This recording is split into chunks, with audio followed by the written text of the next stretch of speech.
The massive space station Concordia floated in the void between star systems, its crystalline towers reaching out like fingers into the darkness. Inside its main chamber, representatives from dozens of galactic civilizations gathered in an emergency session that had been called with unprecedented urgency. The air hummed with tension as beings of all shapes and sizes took their places around the circular assembly hall. Ambassador Thane of the Draconis Empire stood at the center podium, his scaled features reflecting the harsh light of the chamber's energy field. His voice carried across the vast space as he began to speak, each word carefully chosen to convey the gravity of their situation. The assembled delegates listened in growing alarm as he outlined a pattern that had emerged over the past 2 solar cycles, a pattern that defied all logic and threatened the very foundations of galactic civilization. 3 of the galaxy's most powerful military forces had vanished without a trace. These were not minor patrol groups or exploration vessels, but massive fleets, representing the apex of military might from civilizations that had ruled the stars for thousands of years. The first to disappear had been the Hegemony Fleet 800 vessels strong, equipped with weapons capable of reducing entire moons to cosmic dust.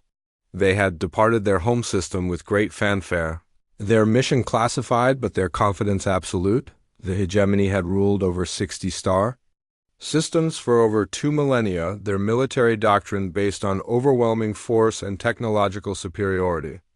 Their ships were marvels of engineering, protected by energy shields that could withstand direct hits from stellar-class weapons. Their crews were veterans of countless campaigns, trained from birth to serve in the most elite military force the galaxy had ever known. Yet somewhere in the depths of space, this mighty armada had simply ceased to exist. The second loss had been even more troubling. The Quantum Collective, a civilization that had mastered the fundamental forces of reality itself, had sent their most advanced reconnaissance force to investigate the Hegemony's disappearance. The Collective's technology was based on principles that most other species couldn't even comprehend, their vessels existing in multiple dimensions simultaneously. They could phase through solid matter, manipulate time streams, and project their consciousness across vast distances. Their scouts had reported reaching the target system's outer rim. Before all contact was lost, the third disappearance had shaken the galactic community to its core. The Apex Dominion, feared across the galaxy for their ruthless efficiency and planet-cracking weapons, had dispatched their elite strike force. The Dominion's military philosophy was simple: if something posed a threat, eliminate it completely. Their vessels were armed with weapons that could destabilize the nuclear bonds of matter itself, turning entire worlds into expanding clouds of elementary particles. They had never encountered an enemy they couldn't defeat, never faced a challenge they couldn't overcome through superior firepower, yet they too had vanished into the cosmic void, leaving behind only silence and unanswered questions. The pattern was clear and terrifying. 3 of the galaxy's most powerful civilizations had sent their best forces to investigate a single star system, and all had disappeared without sending so much as a distress signal. The target of their attention was a small blue world orbiting an unremarkable yellow star, home to a species that had barely achieved faster-than-light travel. The humans of Earth were considered a minor curiosity by most galactic civilizations. Their technology was primitive by cosmic standards, their military consisting of fusion-powered vessels and basic energy weapons. They had only recently developed the ability to travel between star systems, and their longest journeys took them no farther than their immediate stellar neighborhood. By all accounts, they should have posed no threat to even a single Council patrol ship, let alone entire battle fleets. Ambassador Raven of the Stellar Federation rose from her seat, her crystalline form catching the light as she addressed the assembly. Her people were known for their diplomatic skills and peaceful nature, having resolved conflicts through negotiation rather than warfare for over 1,000 years. She argued for caution, suggesting that perhaps the missing fleets had encountered some natural phenomenon or ancient automated defense system. The Federation's approach had always been to seek understanding before resorting to force, Chancellor Voss of the Iron Confederacy dismissed this suggestion with a wave of his mechanical arm. The Confederacy had built their civilization on the principle that strength was the only currency that mattered in the universe, and they had never encountered a problem that couldn't be solved through the application of superior force. He was convinced that the primitive humans had somehow acquired ancient alien technology or formed an alliance with a hidden power that lurked in the depths of their system. The debate that followed was heated and prolonged. Some delegates argued for immediate military action, believing that whatever threat existed in the Sol system needed to be eliminated before it could spread. Others called for a scientific approach, suggesting that the disappearances might be the result of unknown physical phenomena rather than hostile action. A few brave voices even suggested that perhaps the missing fleets had discovered something so remarkable that they had chosen to remain in the system voluntarily. As the discussion continued, fear spread through the galactic community like a virus. Trade routes that passed anywhere near the Sol system were abandoned, and entire civilizations began to relocate their populations to more distant star systems. The very idea that such a backward species could pose a threat to civilizations that had ruled the stars for millennia was almost incomprehensible. Yet the evidence was undeniable. After hours of debate, the Council reached a decision that would shape the fate of the galaxy. They would send a joint investigation fleet, combining the best minds and most advanced technology from multiple species. This fleet would approach the Sol system with extreme caution, gathering intelligence about the human species and attempting to discover what had happened to the missing armadas. The mission would be led by Admiral Kane, a veteran commander known for his tactical brilliance and diplomatic skills. The assembly hall fell silent as the implications of their decision settled over the delegates. They were about to confront a mystery that had already claimed 3 of the galaxy's most powerful fleets, and none of them knew what they would find when they reached the small blue world that orbited the yellow star. The fate of galactic civilization itself might depend on the success of this mission, and the weight of that responsibility was almost too much to bear. Admiral Kane stood on the bridge of his flagship, the Resolute, watching the tactical display as 12 vessels from 6 different civilizations moved in perfect formation toward the Sol system. The Joint Investigation Fleet represented the finest military and scientific minds the galaxy had to offer, each ship contributing unique capabilities to their mission. The Ethereal Union had provided their most skilled psychic specialists, beings capable of detecting thoughts and emotions across vast distances. The Synthesis Corporation had contributed their most advanced artificial intelligences, quantum computers that could process information at speeds that biological minds could barely comprehend.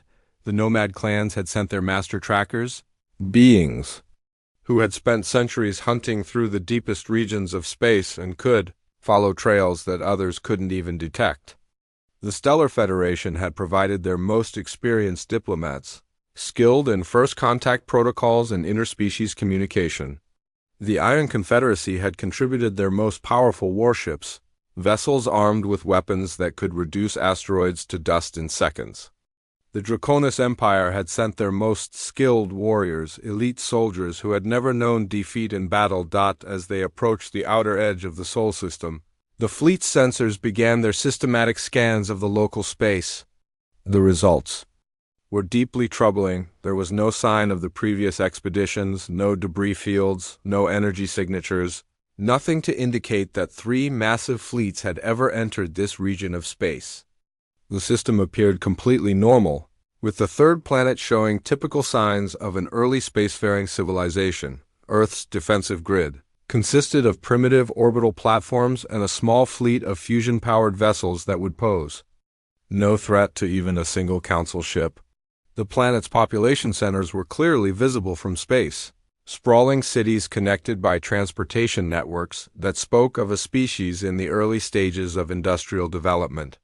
Their communications channels carried the typical chatter of a young civilization: news broadcasts, entertainment programs, and commercial transmissions that painted a picture of a species focused on their own small world rather than the vast cosmos beyond. the investigation team established a monitoring station in the asteroid belt, using the rocky debris to mask their presence while they conducted detailed scans of the inner system. Commander Blake led the reconnaissance team, deploying stealth probes that moved through the system like ghosts, gathering data on everything from atmospheric composition to gravitational anomalies. The probes were equipped with the most advanced sensors available, capable of detecting energy signatures across the entire electromagnetic spectrum. Dr. Rivers, the fleet's xenorchaeologist, made the first disturbing discovery. Hidden beneath the oceans and buried in remote locations across Earth's surface were ancient ruins that didn't match human architectural styles. These structures were clearly older than human civilization itself, built by hands that had shaped stone and metal long before the first human had looked up at the stars. The ruins were scattered across the planet in a pattern that suggested they were part of a larger network, connected by purposes that remained hidden. Beneath millions of years of geological change, the structures were composed of materials that the investigation team couldn't identify, substances that seemed to exist in multiple dimensions simultaneously. They gave off faint energy readings that pulsed with a rhythm that was almost organic, as if the ancient buildings were somehow alive. The pattern of the ruins suggested they were built around specific geological features, positioned to take advantage of natural energy flows that ran deep beneath the planet's surface. Meanwhile, Commander Blake's reconnaissance team detected unusual quantum signatures emanating from deep beneath Earth's crust. The readings suggested technology far beyond anything humans should possess, energy patterns that didn't match anything in the Council's vast databases. The signatures pulsed with a rhythm that seemed almost alive, synchronized with the planet's rotation in ways that defied conventional physics. The quantum field fluctuations were so subtle that they would have been undetectable to human instruments, yet they represented energy levels that dwarfed anything the Council had ever encountered. The investigation team began to map the underground network, using deep penetration sensors to trace the quantum signatures to their source. What they found challenged their understanding of physics itself, a vast structure buried at the planet's core, composed of materials that existed in multiple dimensions simultaneously. The structure was clearly artificial, built by beings who had mastered technologies that the Council's greatest scientists could barely comprehend. As the investigation continued, strange phenomena began to manifest throughout the system. Ships' instruments would malfunction for brief periods, displaying readings that made no sense according to known physics. Crew members reported vivid dreams featuring ancient cities and alien landscapes, visions that seemed too real to be mere imagination. The psychic specialists of the Ethereal Union reported sensing vast intelligences stirring in the depths of space, minds that had been dormant for eons but were now beginning to awaken. The artificial intelligences provided by the Synthesis Corporation began to behave strangely, their quantum processors generating calculations that their programmers couldn't understand. The A is reported detecting patterns in the cosmic background radiation that suggested the universe itself was being subtly manipulated by forces beyond their comprehension. They spoke of hearing whispers in the quantum foam, messages encoded in the fundamental structure of reality itself. The Nomad clan's master trackers found trails that led nowhere, energy signatures that appeared and disappeared according to no discernible pattern. They reported sensing the presence of the missing fleets, but could never quite locate them, as if the ships existed in a state between presence and absence. The tracks they followed seemed to lead into dimensions that their instruments couldn't detect, spaces that existed parallel to normal reality but remained forever out of reach. Admiral Kane studied the mounting evidence with growing concern. The investigation had revealed far more questions than answers, and each new discovery only deepened the mystery. The humans appeared to be completely unaware of the ancient structures beneath their planet. Yet somehow these ruins were connected to the disappearance of 3 powerful fleets. The quantum signatures suggested technology that surpassed anything the Council had ever encountered. Yet the planet's surface showed no signs of advanced civilization. The fleet's scientists worked around the clock, trying to make sense of the data they had gathered. The readings were consistent across all instruments and analysis methods, yet they described phenomena that shouldn't exist according to current understanding of physics. The ancient ruins were clearly connected to the quantum signatures, but the nature of that connection remained hidden behind layers of complexity that would take years to unravel. As the investigation entered its second week, Admiral Kane made a decision that would change the course of galactic history. Despite the protests of his more cautious advisors, he authorized a closer approach to Earth itself. The fleet would maintain a safe distance while deploying more advanced sensors to study the planet's mysterious underground network. They needed answers, and the only way to get them was to risk a closer look at the small blue world that had somehow become the center of galactic attention. War Chief Storm of the Ravager clans had grown impatient with the careful approach advocated by Admiral Kane. The Ravagers had built their reputation on decisive action and overwhelming force, and Storm believed that the investigation was taking far too long. He had watched his sensors detect the strange quantum signatures for days, and his warrior instincts told him that they were dealing with a hidden enemy that was growing stronger with each passing moment. Against Admiral Kane's explicit orders, Storm gathered the more aggressive faction within the joint fleet and launched a preemptive strike against Earth's outer defenses. The Ravager vessels, supported by ships from the Iron Confederacy and several other militant species, accelerated toward the planet with weapons powered and shields at maximum strength. Storm believed that a show of overwhelming force would compel the humans to reveal their hidden weapons or alien allies, ending the mystery once and for all. The human response was swift and devastating in ways that defied all expectations. Earth's primitive defensive platforms suddenly activated with energy outputs that dwarfed the Council's most optimistic projections. The orbital stations that had appeared to be simple fusion reactors revealed themselves as sophisticated weapons systems, their energy beams cutting through the void with precision that suggested targeting systems far beyond human technological capabilities. The planet's small fleet of fusion-powered vessels suddenly multiplied as dozens of cloaked ships emerged from hyperspace around Earth. These were not human vessels, but ships of unknown design that seemed to bend space-time around them like fabric. Their hulls were composed of materials that reflected sensor beams in impossible ways, creating interference patterns that made accurate targeting nearly impossible. The ships moved with fluid grace, their propulsion systems leaving no visible exhaust or energy signature. The Council's advanced squadron found itself outmatched by technology that operated on principles their scientists couldn't comprehend. The mysterious vessels fired energy weapons that ignored conventional shields, passing through the defensive barriers as if they didn't exist. The beams struck the Council ships with surgical precision, disabling weapons systems and propulsion units without causing significant hull damage. It was as if the attackers wanted to capture rather than destroy their opponents. Storm's flagship, the Bloodhawk, was the first to be disabled. The ship's massive fusion reactors were shut down by a single energy beam that somehow interfered with the nuclear processes themselves. The vessel's artificial gravity failed, and emergency lighting cast eerie shadows across the bridge as Storm realized that his proud warship had been reduced to a powerless hulk in seconds.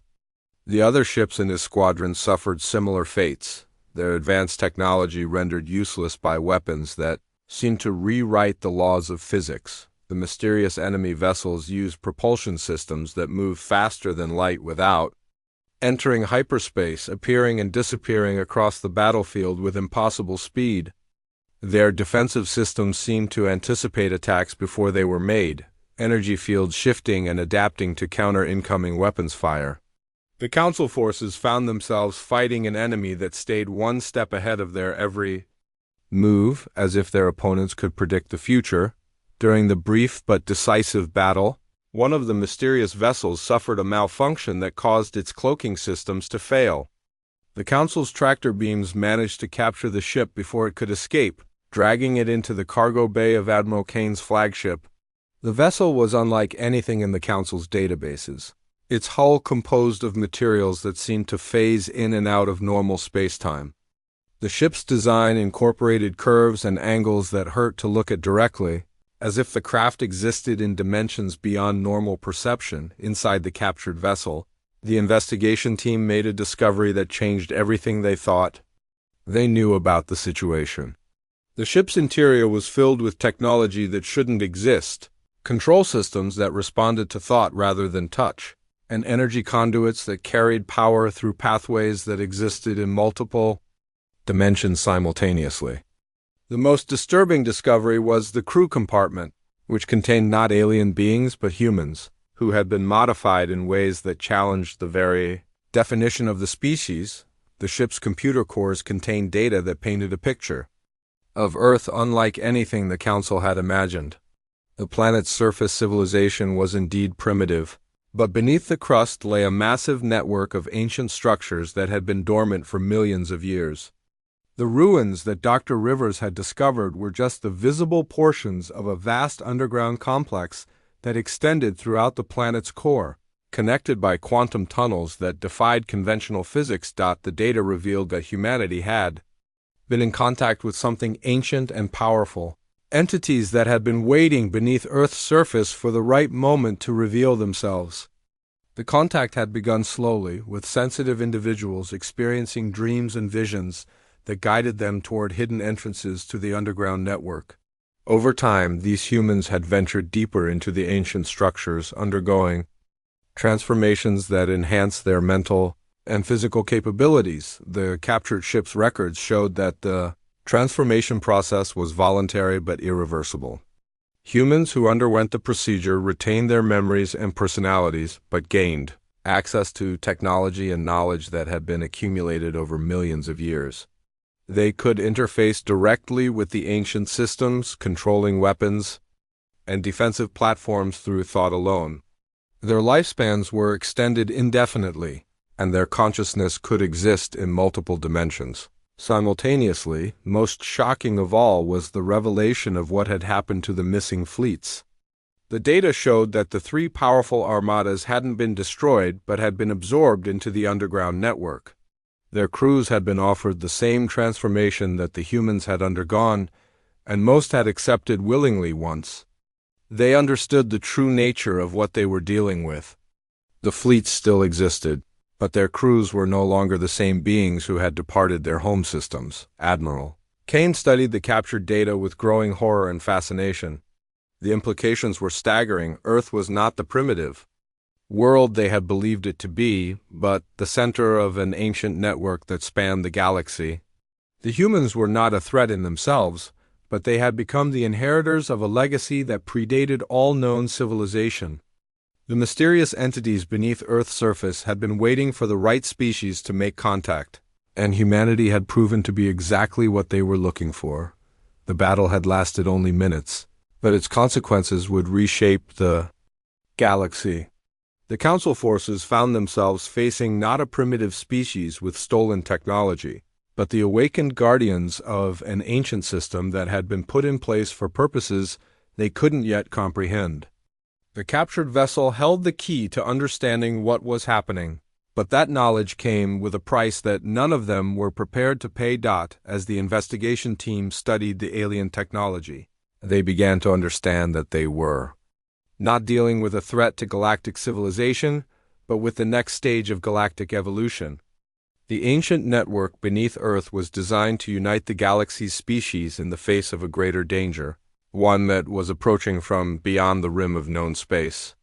The transformation offered to the missing fleets was not conquest but invitation, a chance to join something larger than any single species could achieve alone. The captured vessel's data cores revealed a truth that shattered every assumption the Council had made about Earth and its inhabitants.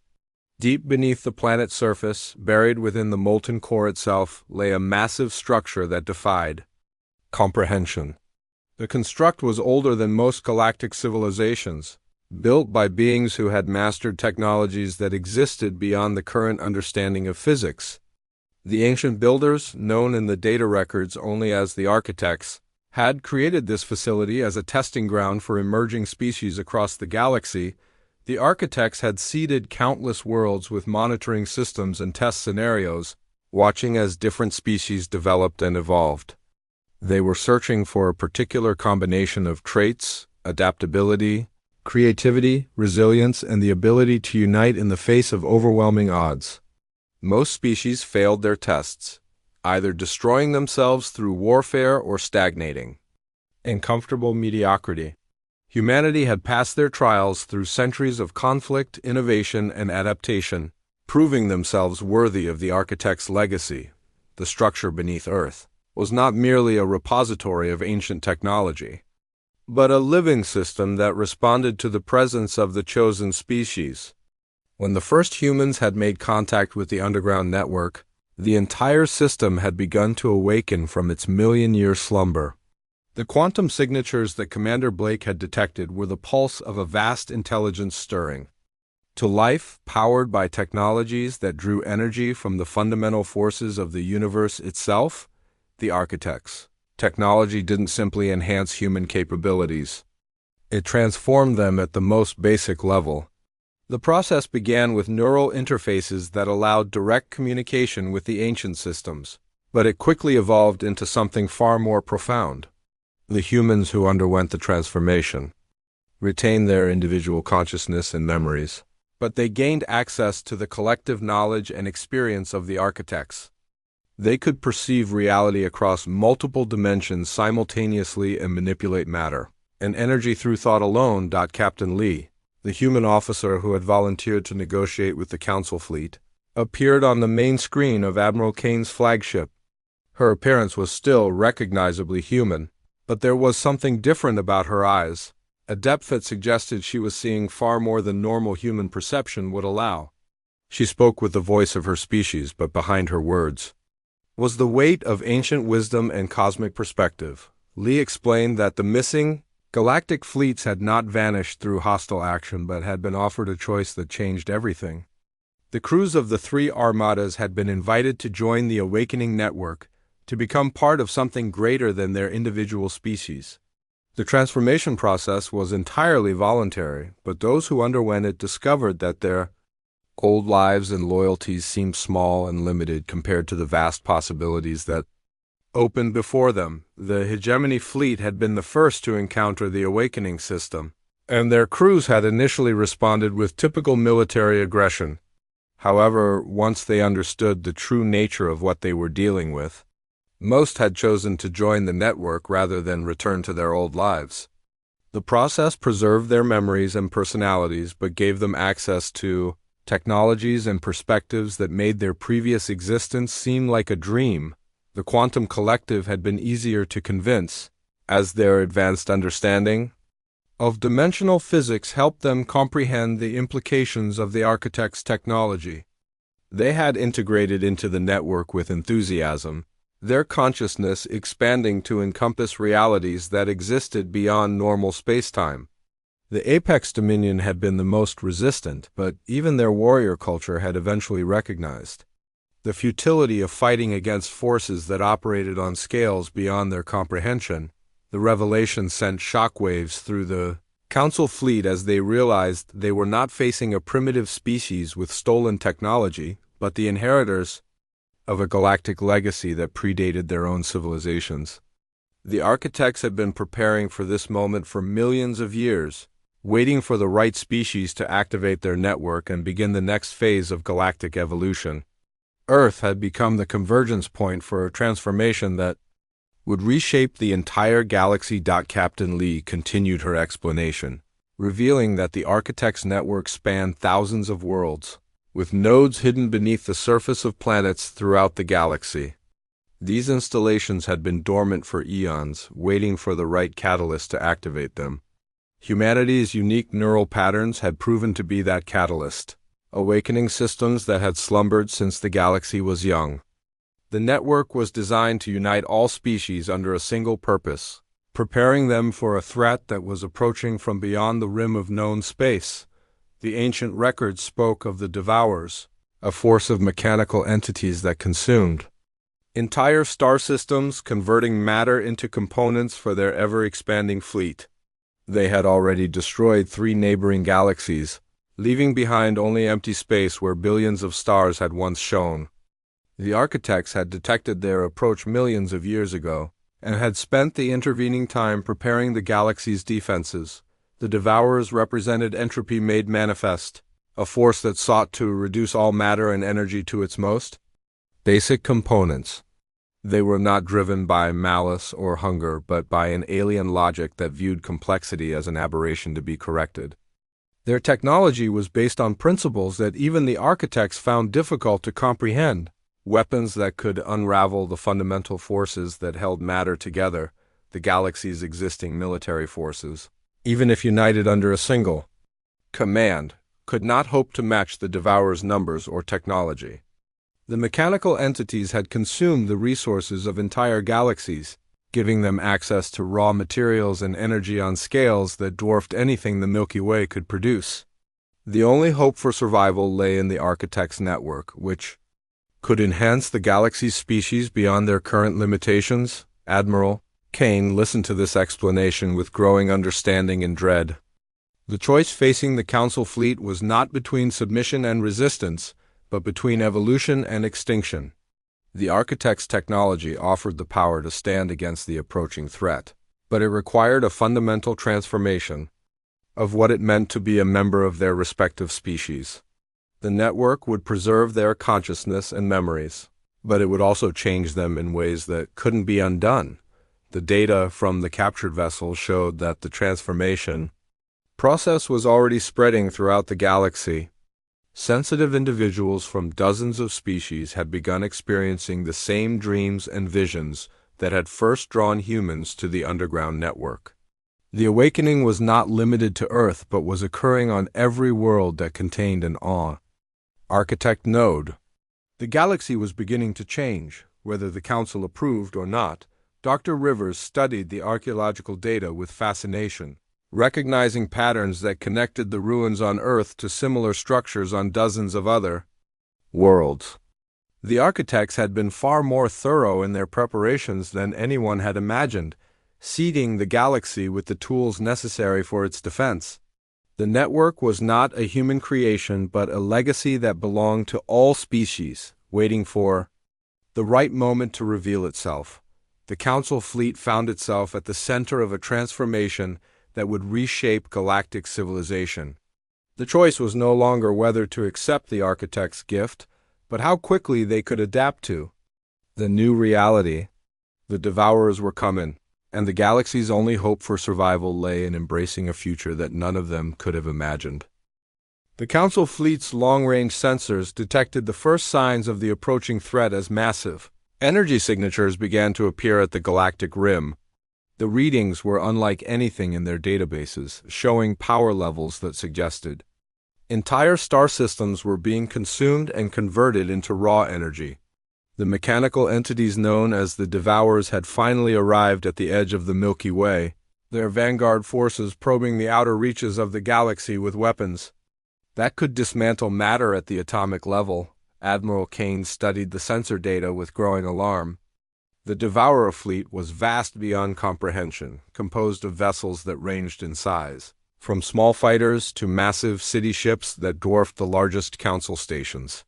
The mechanical entities had been building their armada for millions of years, using the resources of conquered galaxies to create weapons and defenses that operated on principles beyond current understanding. Their technology was based on entropy itself, designed to reduce all matter and energy to its most basic components. The approaching fleet showed no signs of slowing as it entered the galaxy's outer spiral arms. Automated probes swept ahead of the main force, scanning star systems and cataloging the resources they contained. The Devourers' method of operation was methodical and terrifying. They would strip entire solar systems of matter, converting planets, moons, and stars into building materials for their ever-expanding fleet. Billions of civilizations had fallen before this mechanical tide, their worlds reduced to component atoms in a matter of hours. Captain Lee's image appeared on the main screen of every ship in the Council fleet, her enhanced perception allowing her to communicate across multiple dimensions simultaneously. Her voice carried the weight of ancient wisdom as she explained the choice that faced every being in the galaxy. The Architects Network could provide the power necessary to stand against the Devourers, but it required a fundamental transformation that would change the very nature of what it meant to be part of their respective species. The enhancement process was entirely voluntary, but the consequences of refusal were clear. The Devourer's technology was designed to counter conventional weapons and defenses, making traditional military responses futile. The mechanical entities had encountered and defeated countless civilizations that had relied on standard physics and conventional tactics. Only the Architects' multidimensional technology could hope to match their capabilities, and that technology required beings who could perceive and manipulate reality across multiple planes of existence. Admiral Kane faced an impossible decision. As he watched the Devourer fleet continue its relentless advance toward the galaxy's core, the enhanced humans had demonstrated their ability to defend Earth and the surrounding systems, but saving the entire galaxy would require a coordinated response from every species. The transformation offered by the Architects Network would preserve individual consciousness and memories, but it would also fundamentally alter what it meant to be part of their original species. The debate among the council representatives was fierce and emotional. Some argued that accepting the transformation would mean the end of their civilizations as they knew them, that the beings who emerged from the process would no longer be the same species that had built their great empires. Others pointed out that refusing would mean watching their worlds burn as the Devourers consumed everything in their path. The choice was between evolution and extinction, between becoming something new or ceasing to exist entirely. Commander Blake studied the tactical displays showing the Devourer advance, calculating the time remaining before the mechanical entities reached the major population centers. The galaxy's existing military forces were already mobilizing, but their combined firepower would be insufficient to stop an enemy that had consumed entire galactic clusters. The enhanced humans had demonstrated technologies that could disable council ships in seconds, but even they would be outnumbered by millions to one when the full Devourer fleet arrived. Dr. Rivers examined the archaeological data from worlds throughout the galaxy, discovering that the Architect nodes were already beginning to activate in response to the approaching threat. Sensitive individuals from dozens of species were experiencing visions and dreams that drew them toward hidden entrances to the underground network. The transformation was spreading naturally, as the ancient systems recognized the need for rapid evolution in the face of existential danger. The artificial intelligences provided by the Synthesis Corporation began to petition for inclusion in the network, their quantum processors recognizing the logical necessity of the transformation. They had calculated the odds of survival using conventional methods and found them to be essentially zero. The Architects' technology offered the only viable path forward, even if it meant abandoning their original programming and embracing a form of existence that transcended their current limitations. As the Council fleet prepared to withdraw and report their findings to their respective governments, long-range sensors detected signs of the first Devourer attacks on the galaxy's outer rim. Entire star systems were going dark as the mechanical entities began their systematic consumption of matter and energy. The process was as efficient as it was terrifying, with planets being reduced to their component atoms in a matter of hours. The Devourers left nothing behind but empty space and the faint radiation signature of matter being converted to energy. Captain Lee extended her final offer to the Council representatives, her enhanced perception allowing her to see the fear and uncertainty in their minds. The Architects Network would accept any being who chose to join willingly, regardless of their species or previous allegiances.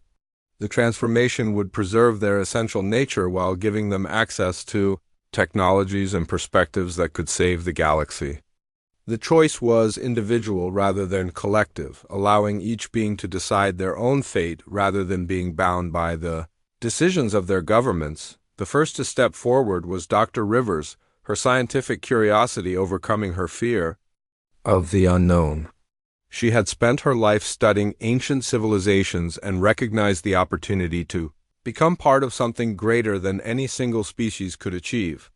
The transformation process was gentle and gradual, her consciousness expanding to encompass realities that existed beyond normal space-time while her memories and personality remained intact. One by one, beings from across the galaxy began to make the choice. Some were driven by scientific curiosity, others by the desire to protect their homeworlds, and still others by the simple recognition that evolution was preferable to extinction.